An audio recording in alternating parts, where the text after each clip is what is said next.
Hi, welcome in. Welcome back to Cardinal Rose Tarot. My name is Cynthia. Thank you for being here.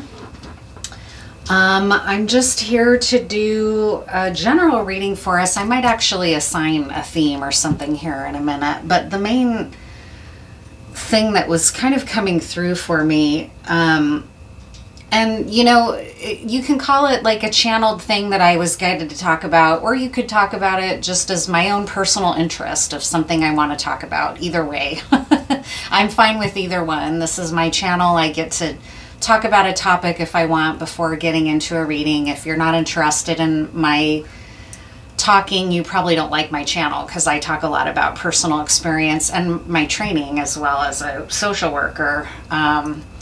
But the main thing that was kind of coming through and that I see more and more often and that kind of privately concerns me, but I also very much understand it because I have my own history with this, as you may have listened to in another reading. It's a couple readings back. It's got all text on the thumbnail. There's no picture of me or this or anything. It's just a thumbnail with text on it. And it's talking about esoteric skills versus psychosis, right? Or hearing voices and what that all means. And so I definitely understand it as someone who's been through my own journey with that stuff. But it's like this trend, and it's among people that I share a lot of things in common with, like politically, human rights, my vision for the world as an anarchist, whatever, right? A lot of people that kind of align with my way of looking at the world also really seem to be connecting to like DSM diagnoses as like a way to understand themselves. And I know, believe me, I'm not saying it critically because once again, I've been there and I understand. And maybe even part of the reason I became a social worker and a therapist was to try to understand some of my own experiences. So I'm not being critical of the Western method or the DSM or diagnoses. I'm not a Scientologist. I'm not trying to say that stuff's all fake. It's not.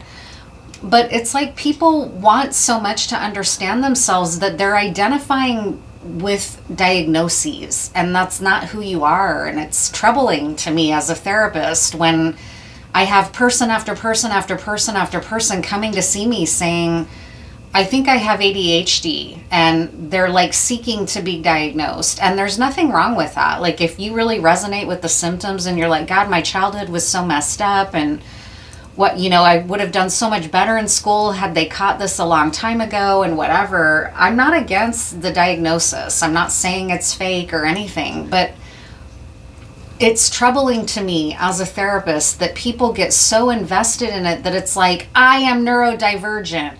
I am bipolar. I am mentally ill.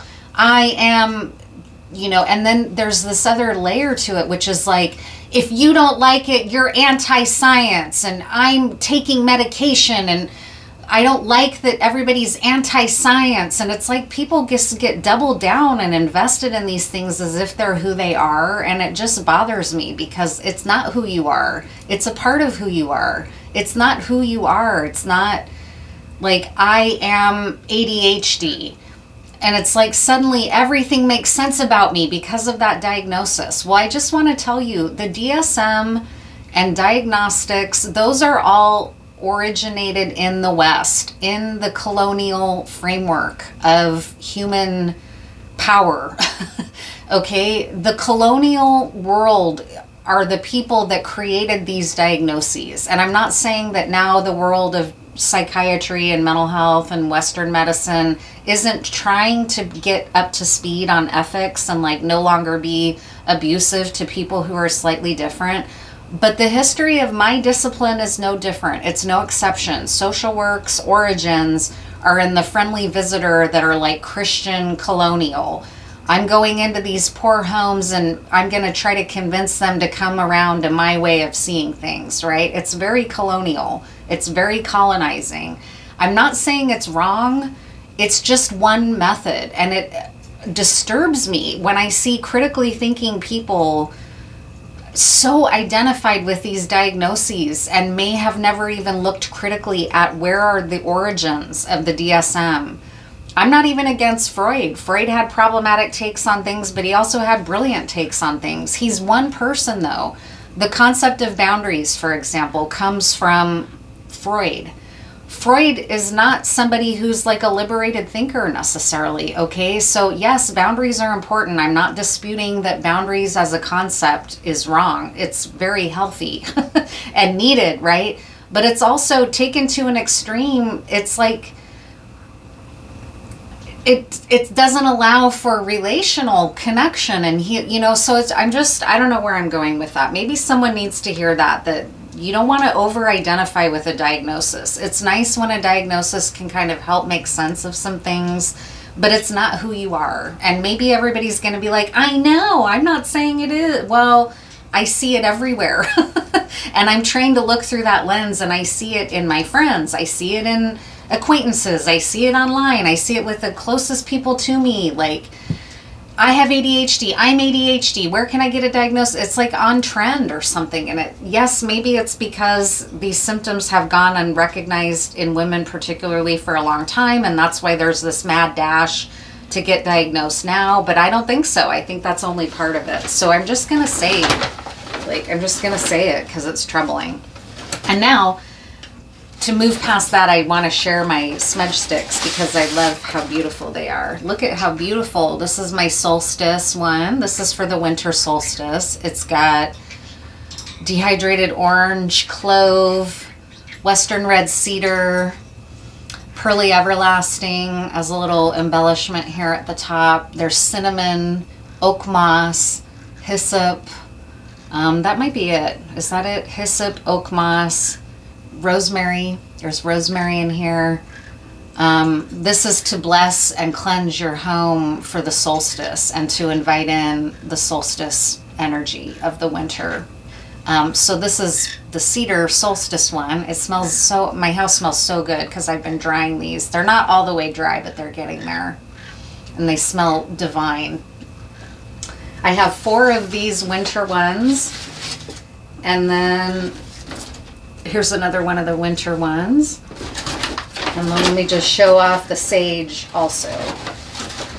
And then here are the sage ones. These are a little smaller because they don't have all that western red cedar, but they're sage, hyssop,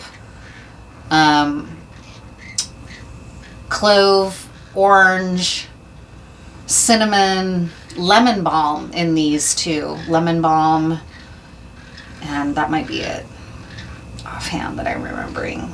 But they also smell really good. And this is just to cleanse, bless, and protect your home.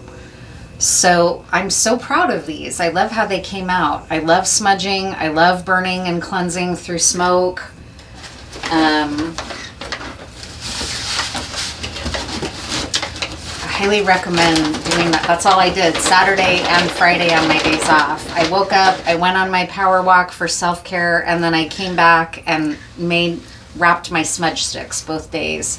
And it was so healing for me and meditative. I recommend it. So now let's get into it. I'll try to remember to put a timestamp.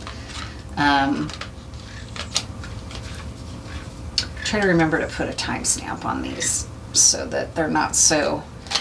But I've also tried to just learn and remember that the people that like my readings probably don't mind when I talk at the beginning like that. I hope.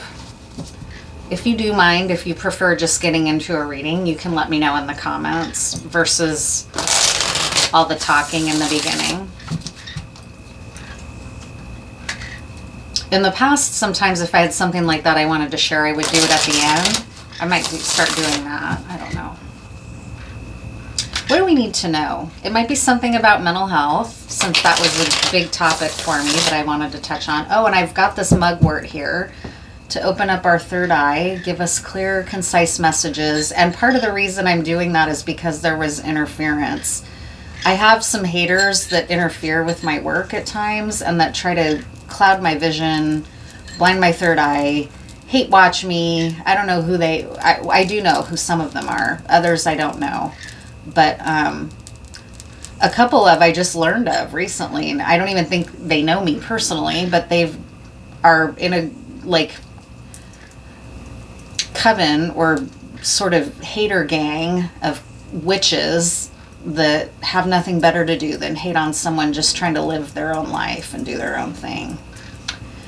So I specifically chose mugwort because normally I don't need it. I have a pretty wide open third eye, but I want to make sure that nobody's sending me distortions and sending my channel. Someone was also sending my channel evil eye. And so I'm just going to clear all that out. And thank them for making me stronger. Thanks for making me stronger, haters, because that's all you're doing. You could make yourself stronger by focusing on yourself instead of hate watching someone you hate for unknown reasons, but that's your journey, not mine. Right, Grandma? My Grandma Schneider, as later in life, she was pretty tightly wound as a person and very no bullshit, very powerful as a woman. And she was telling my uncle later in life, after she was well on in years into her 80s, she was challenged as a person. I'm not trying to say that she wasn't, but she told my uncle, she just was like, I'm just not doing anything for anyone anymore. I'm not hosting people. I'm not, she had a neighbor come over and when she moved in and bring her like a housewarming cake, and she threw it away when the neighbor wasn't looking, and was just telling my uncle, like, I don't know why, I just don't like people anymore. I don't want to do for others. And it's because she did for others her whole life. She started having her babies at 16. And at that time, there were a lot of real limits for women and what they could do. And I love that at some point later in her life, she just was like, I mean, it included me, so it kind of hurt initially. But I also love it that she was just like, you know what? I'm not doing for anyone else anymore. I'm going to do exactly what I want to do every day for the rest of my life. And I love it. I think it's cool. I had to get over my own hurt, though, a little bit. Yeah, that might be what's going on here, is that you've realized it's not selfish to look out for myself. I'm going to look out for myself, and it's changing your fate. I don't know. Let's keep going here.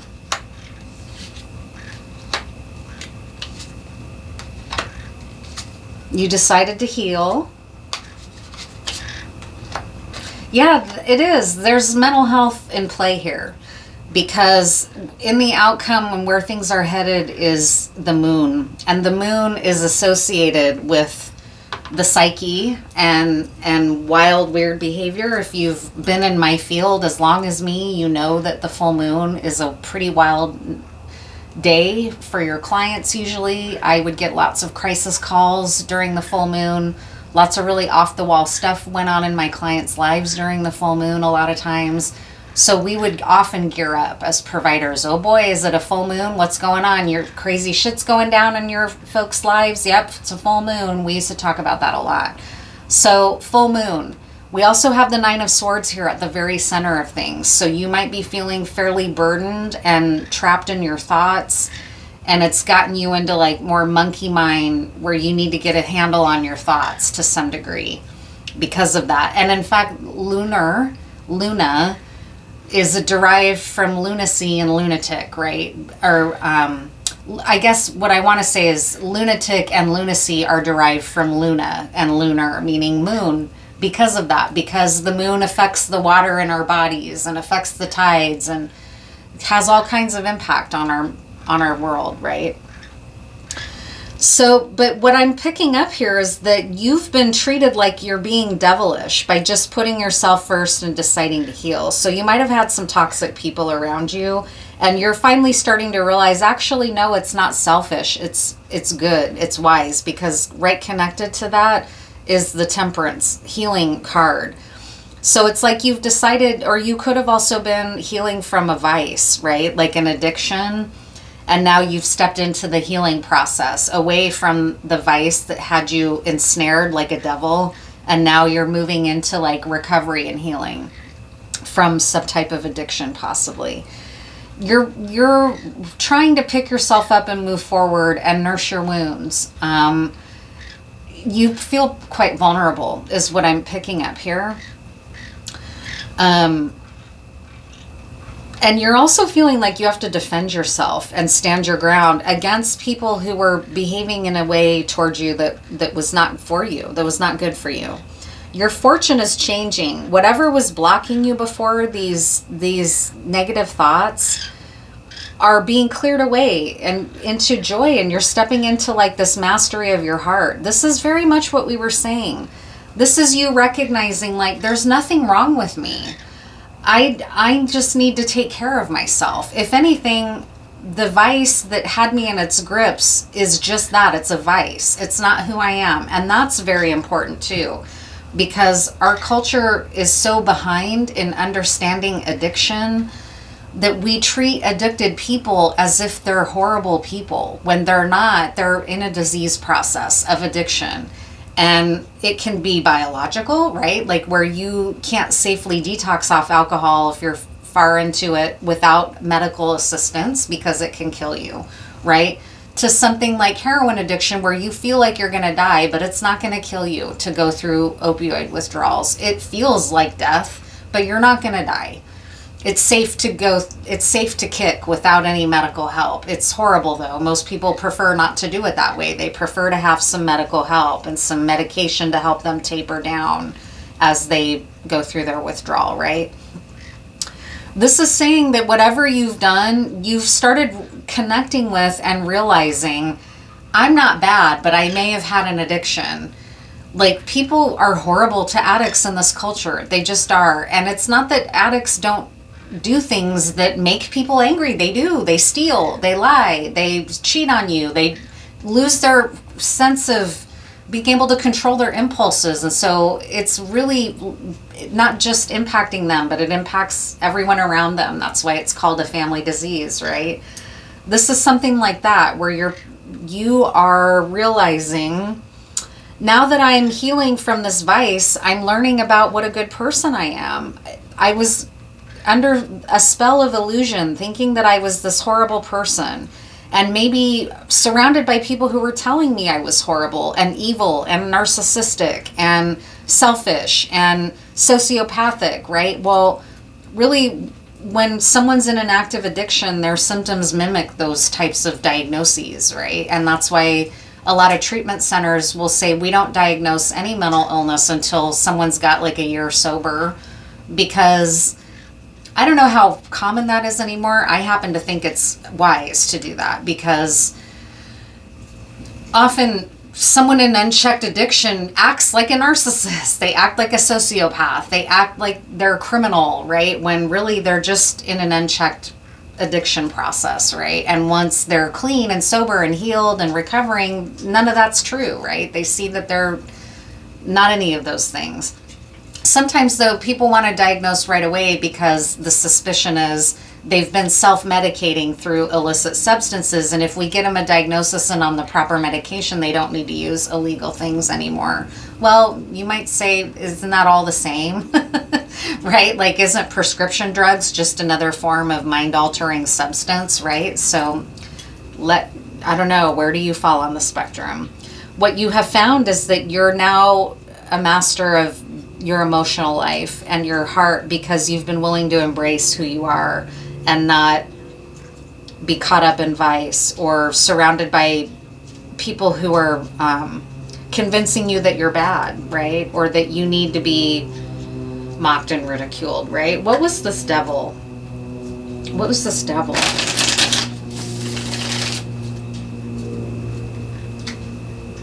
Plant medicines might be something that would be really helpful to you, right? Plant medicines can help people with all kinds of things, like iboga. The iboga root interrupts an addiction and gives people a reset and a new start on life. And if they go back into their patterns, it's not a guaranteed healer forever, but if you truly want healing from your addiction and you take iboga, you're very likely to get healing, right? And plant medicine might be in play for you, where you found your healing through plants, right? So what was this devil? What was it for you? It's been with you since childhood, but you had a moment of clarity about it.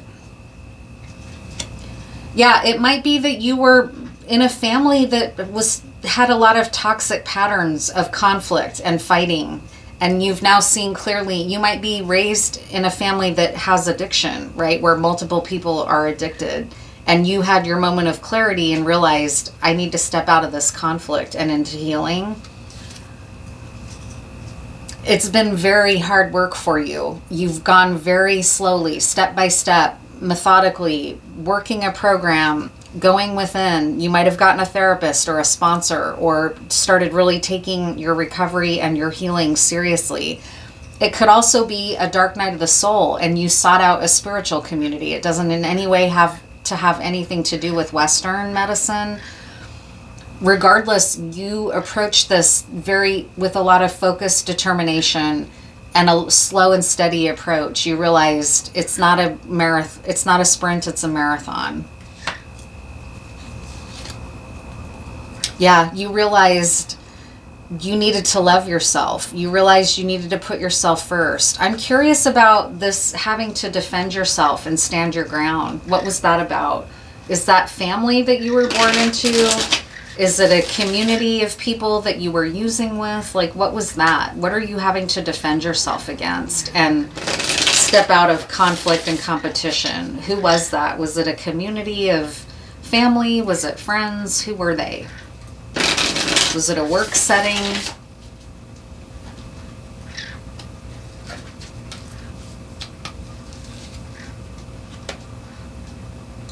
The High Priestess. It might not want to reveal that.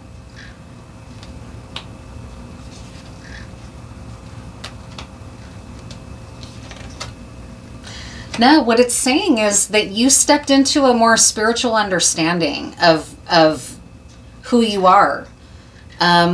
You were told untruths about who you are from this group, whoever they are, right? And it's not going to say who they are, probably because it's different for different people. For some people catching this reading, it might be family. For other people, it might be friends. For others, it might be your culture, right? It could be any number of things, because culture is beautiful and can be really uplifting. But as you hear in IFS, there also can be cultural burdens that you carry that don't align with you, right? But that are just unchecked or unquestioned because they're a cultural value, or a cultural manifestation that's not true for you, like arranged marriage, for example, or differing definitions of childhood, for example. Some cultures see that childhood ends at 13 and 14. Other cultures are like, no way, not until 21 to 24, 25, 26 is when childhood technically over. That's very Western. The human development model and the development of the brain is considered to be fully completed by age 24 or something, right? So it could be any number of things that didn't resonate with you, but what it became was a devil in your life. It was no longer something that felt right to you. It felt like it was confining and had you trapped and blocked, and you couldn't move forward, and it was interfering with your happiness. And what's saying is that you've now tapped into who you really are. It's been a spiritual process for you. And because of that, you're now stepping into a new world, again with this King of Cups, that's very much more heart-based. And it's also a matter of justice for you. It's fair for you after what you've lived through this version of competition, blocking, one-upmanship, right? We're going to pull out the Kipperish to see what else it is. What else is this? What were some of the influences that were blocking your growth before that you've now stepped out of and into healing and safety and protection and plant medicines, right? I'm going to pull a couple plant cards here as well. What were the influence? Oh my God, all these cards just went everywhere. What were these influences that you've had to sort of defend against and rise above? You're doing it really beautifully. And in fact, one thing I didn't even think about here is we have the sun and the moon and the High Priestess. So you tapped into a spiritual experience. And this might be a continuation of the voice hearer reading that I did, where you're realizing I'm actually not I don't have anyone in my life that recognizes what's going on with me, and I've got to go on in my own healing journey and move beyond and away from people that don't respect what I'm going through. That's very huge here. What was this? What were the influences that you were having to move away from and heal from? It's empowered you hugely. Bigly. Bigly just came through, I don't know, as a joke. Spirit's funny. Yeah, you're a sweetheart in the upright, and you know it now. But don't be.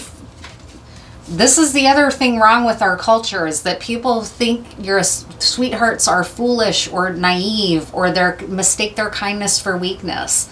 That's another thing that may have gone on in your life that. You're clearly not weak here. This is very powerful, what you've allowed to occur for yourself. You're a king. You're a high priestess. You're stepping into a new era. You've integrated your lunar and solar aspects, or masculine and feminine, right? You're a temperance angel. You've got a wheel of fortune. You're on the rise here. You're a sweetheart. You may work like this, doing divination, or you may decide, I'm going to become a therapist, or I'm going to go into addiction medicine myself because I know what I went through and I want to be a force for good in other people's lives, right? Yeah, you're ascended. Look at this beautiful energy that you're in. This is so beautiful. You've done the work and it shows, like you're glowing. And whoever tried to paint you or cast you as this, as just an addict, or as a bad person, or a selfish person, or scapegoated you and your family, right? None of it's true. And it's showing here. You're a sweetheart. You've done the work. You've risen out of that status, right? It wasn't even your status ever, but people lied to you about who you were.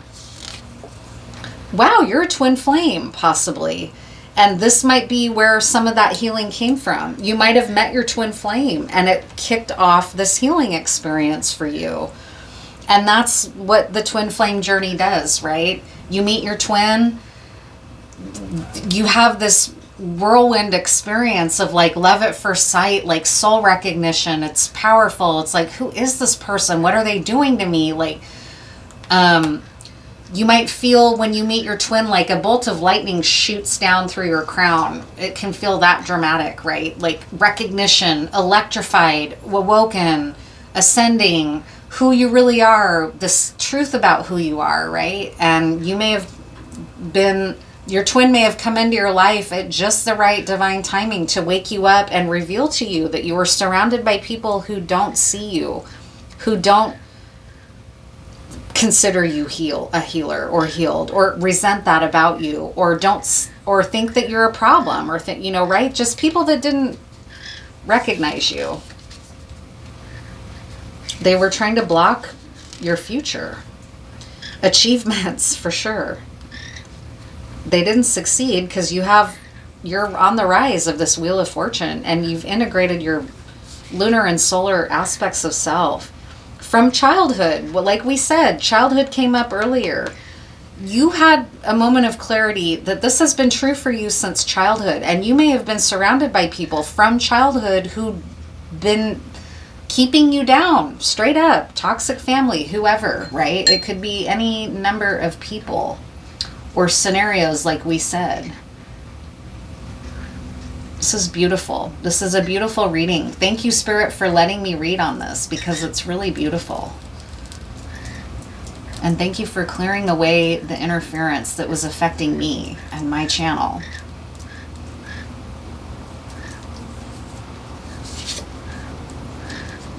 They tried to change this. There is a change, right? Yeah, your family that you were born into was not, it's all maybe by design, you could argue, that you were meant to go through all of this to ultimately reveal to you who you were, and to empower you, and to make you strong, and to turn you into a warrior of healing, right? The family that you were born into didn't recognize that. Yeah, they treated you as if you're nothing special. There's nothing good about you. And in fact, you should be ashamed of yourself and you're bad, right? Like you got this kind of messaging that you're not anything special. This is divine masculine in the reverse, and it's saying it, or it could also be like the father figure in your life was particularly brutal or harsh or abusive.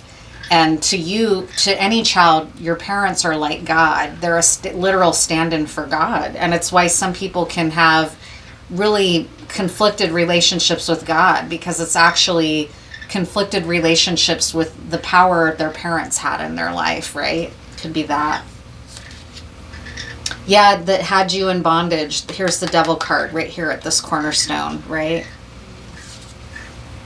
But you're gifted. And it's not something you have to wait for in the future. You've seen it. You know it now in the present moment. There's no going back for you. You know the truth about who you are now. And now comes your abundance and the wheel of fortune, because the wheel is turning in your favor. So this is so beautiful. I really congratulate you. This is a really beautiful reading. You're a healer. And in fact, I'm honored to read your cards for you, is the feeling that I'm also feeling. That it's an honor, and the people that are coming into your life are going to recognize that about you. They're not like your family or this community of people that wanted you to keep you small and had an investment in you not seeing your worth or your divinity or your value, right? Which is heartbreaking. We're all precious, right? We're all valuable. But what we choose to do with our lives is up to us. And you recognize you wanted more. You recognize there was more. You might have gotten sober and started to see clearly, like, wow, I'm surrounded by assholes. Oh my God, what's that saying? Like, before you get on medication, make sure you're not just surrounded by a bunch of assholes. That's like full circle back to the beginning of the reading, right? When I was just talking about the channeled messaging that was coming through. What do you have to look forward to now?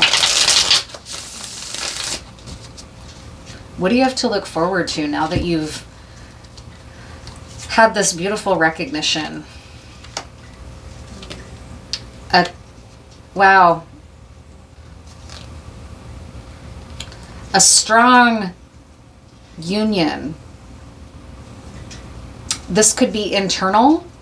Your creative fire and air elements, masculine and feminine within you, are coming into even more alignment, and it's gonna make you so strong you can't even grasp, like the lion laying down with the lamb, the wisdom of the serpent, the gentleness of the dove, right? It's that kind of highly integrated energy. It could also be a couple, like that you're gonna step into a power couple situation with someone who's either a Queen of Wands, like a fire sign, or a highly creative, artistic, beautiful, sacral type feminine energy, and a masculine logician, like very wise, very smart, very truthful, very full of integrity, right? As the King of Swords, and you're going to become this power couple, right?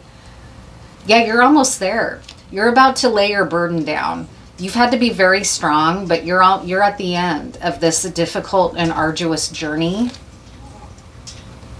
where you had to the feeling of working and never getting anywhere is no more. That's not going to be there. You may have been on this healing journey for a long time, and you've had your periods of fatigue and being like, dude, when am I going to get there? Where's the reward? Well, that's over. You're coming into an end of that feeling.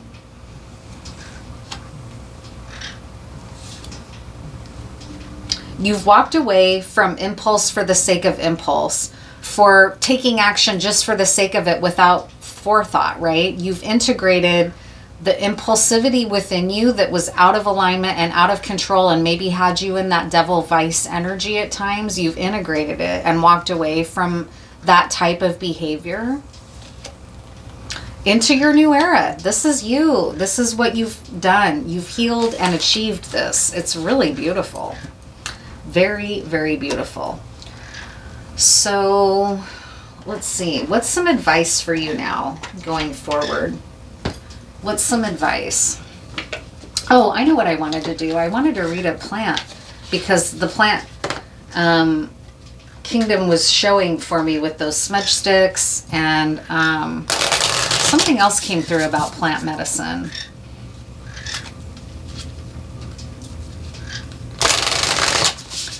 What plants might be helpful to you? What plant might be helpful? Plant medicine might be helpful to you at this stage in your journey to take into your body, or even just to meditate with and invite into your home.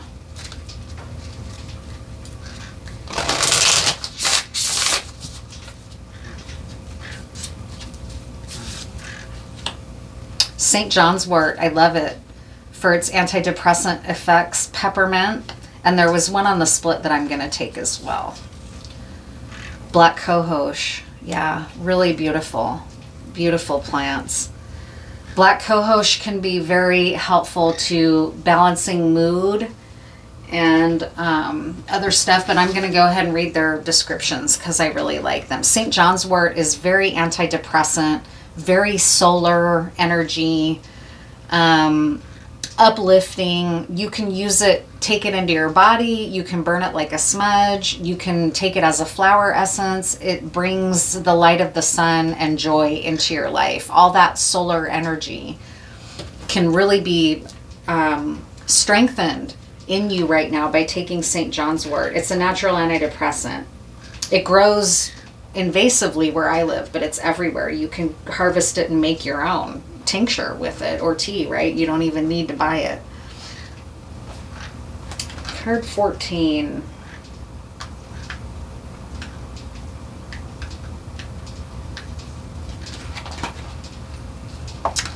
The Ladder and the Stairway.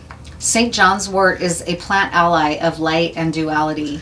You must find your way along this spectrum, and St. John's wort will be your guide. We are all in relationship to light in our lives in different ways. Sometimes it's hard to be in the light, to take it in, to glow and be brilliant. Sometimes feeling seen or being on is not where we want to be or does not feel safe. Sometimes we're not in a loving relationship with ourselves and do not want to share our unique gifts with others.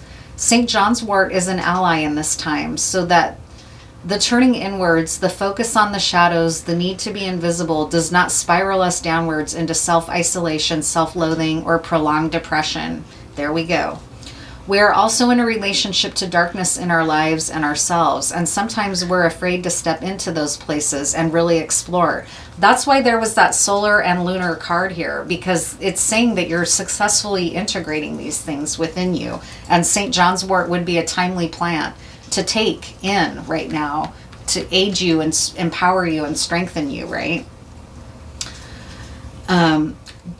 Darkness is beautiful and powerful and absolutely essential to our being and our health. Exploring shadows for some can feel terrifying or simply hard to access, and sitting in the lighter places is the go-to modus operandus.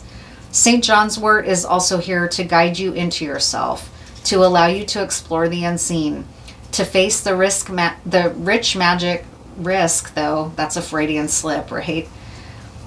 To face the risk magic of the ocean at night, the inky depth of our souls, and the dream state of our inner lives. This state is full of important information and messages for us to integrate into our lives, and we need not be afraid or shy away from spending time there, which is what you figured out. Find your way through the beautiful layers of light and dark, and all worlds will be open to you. I love it. Peppermint. Peppermint, card number 23. Peppermint is a really wonderful herb. I have peppermint growing here. The Irresistible.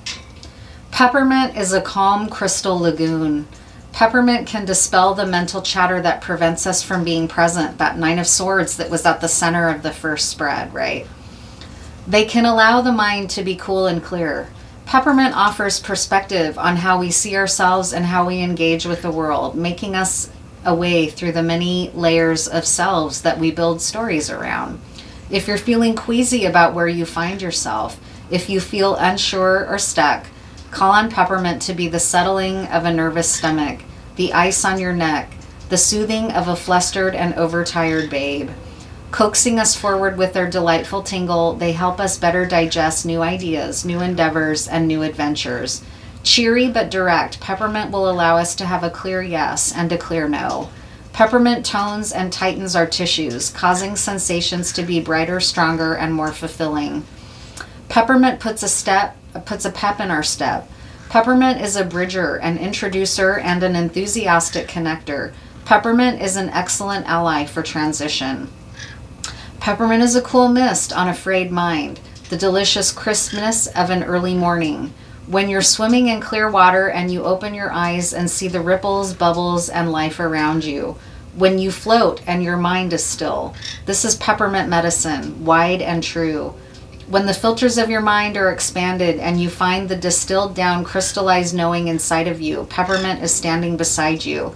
You don't have to move fast. You don't have to understand everything. You only need to invite peppermint in and really look with focused eyes at the treasures of simple truth they're offering you. Very beautiful. And finally, Black Cohosh, card 52.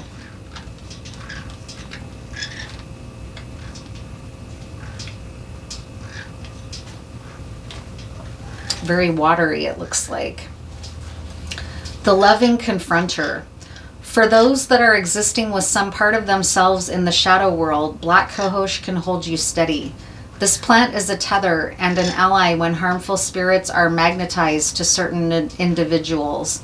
These spirits can drain energy and create congestion or illness, blocking the energy that must move through all of us at all times. And this is what it was saying, that you had a lot of people around you that didn't see your worth or value and undermined you and devalued you. If you're a person that experiences threat or fear that is of a confusing or unclear origin, Black Cohosh is a worthy and important ally. This fear may be from past experiences or from spirits that exist in our world who seek relationships with the living. Black Cohosh is also a strong guide through the stormy waters of abuse and addiction. You can't make it up. Abuse can so often be enmeshed in a confusing web of relationships, all parties struggling to survive amidst threats, insecurities, fear, and the search for control. These dynamics create a cycle of adrenaline surge and deflation, which can become very addictive and magnetic. You can't make it up again. Black Cohosh is a tremendous support in disrupting these cycles and allowing for a shift. Relationship cycles ask a great deal of us. If you're a person that finds yourself in these circling patterns, very likely you are drawn to working with your shadow self, your darkest and most hidden secrets. You're likely a person that has a sensitivity to the world and an ability to tap into places that many will never venture to.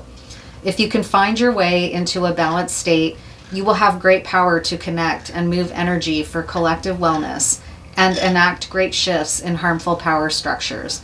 Black Cohosh can help you confront these shadows with strength. So powerful. And this is a confirmation for me. Again, I'm going to share a story. This is going on to be a long reading. I'm aware.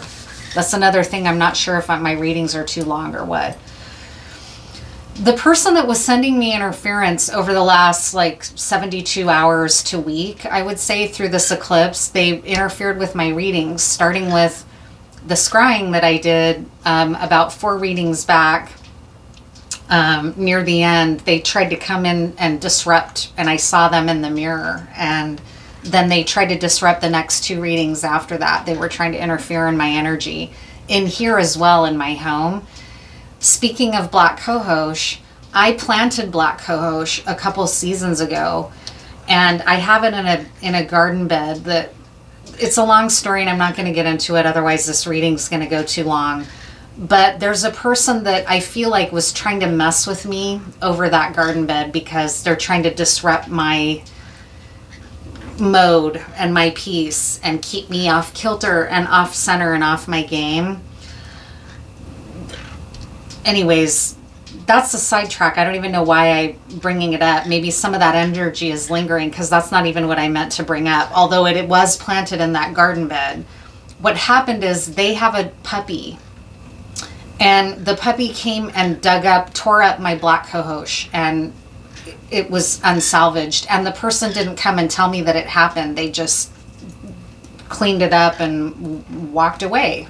They didn't say, hey, sorry, my dog destroyed your plant that you've been tending to for 3 years, watching it grow because you want its medicine for yourself, right? It happened around the same disrupted energy time. And I think that it was another symptom of these people sending me evil eye and disruption, chaos magic to try to prevent this plant from aiding me. Well, you know what? I'm stronger than that, and you didn't succeed. And it's just one more confirmation for me that what I was suspecting was right, that I'm right. And I'm good at what I do.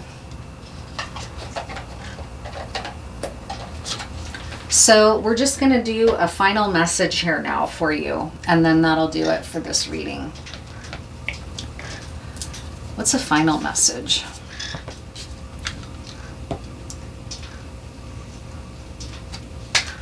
What's a final message for you?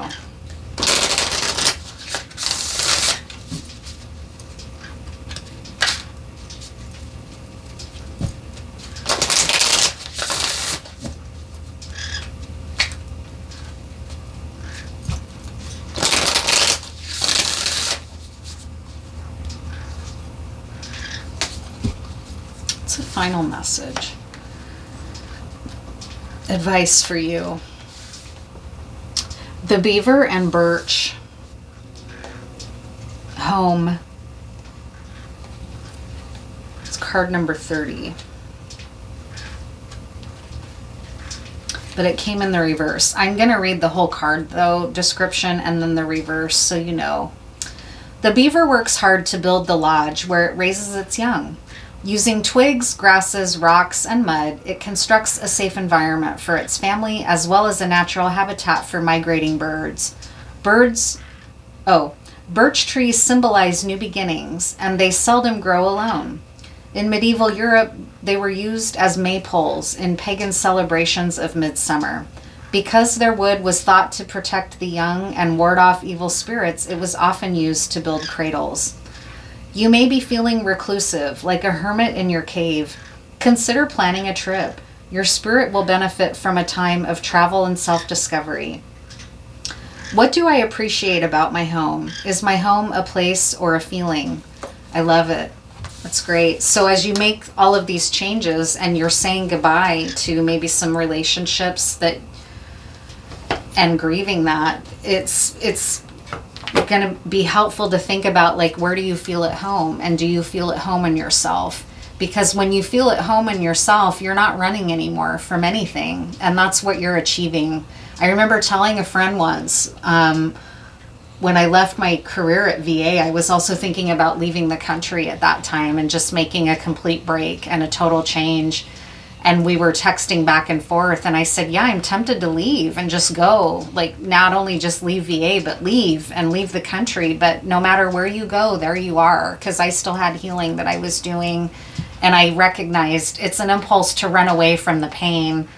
What's going to happen is I'm going to get there and then be faced with the same pain. Only now I'm thousands of miles away, and maybe that would have been great and maybe not. But I decided it was an impulse I wasn't going to chase in that moment.